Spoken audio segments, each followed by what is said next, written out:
Genesis 33. Then Jacob looked up and saw Esau coming with his 400 men. So Jacob divided the children among Leah, Rachel, and the 2 servant girls. He put the servant girls and their children at the front, Leah and her children next, and Rachel and Joseph last. Then Jacob went on ahead. As he approached his brother, he bowed to the ground 7 times before him. Then Esau ran to meet Jacob and embraced him, throwing his arms around his neck and kissing him, and they both wept. Then Esau looked around and asked, "Who are all these people with you?" "These are the children God has graciously given to me, your servant," Jacob replied. Then the servant girls came forward with their children and bowed before him. Next came Leah with her children, and they bowed before him. Finally, Rachel and Joseph came forward and bowed before him. "What do you mean by all these flocks and herds I met along the way?" Esau asked.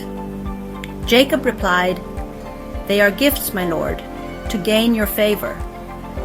"My brother, I have plenty for myself," Esau said. "Keep what you have." But Jacob insisted, "No, if I have found favor with you, please accept my gift. For to see your face is like seeing the face of God, now that you have received me so warmly.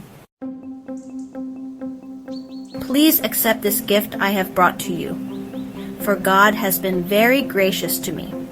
I have more than enough." And because Jacob insisted, Esau finally accepted the gift. "Well," Esau said, "let's be on our way. I will travel with you." But Jacob replied, "You can see, my lord, that some of the children are very young, and the flocks and herds have their young too. If they are driven too hard, even for one day, all the animals could die. Please, my lord, go on ahead of your servant. We will follow slowly, at a pace that is comfortable for the livestock and children. Eventually, we will meet you in Seir." "Well then," Esau said, "let me leave some of my men with you as a bodyguard." "Why bother?" Jacob asked. "It's not necessary. Just let me find favor with you, my lord." So Esau started back to Seir that same day. Meanwhile, Jacob traveled on to Succoth. There he built himself a house and shelters for his livestock. That is why the place was named Succoth, which means shelters.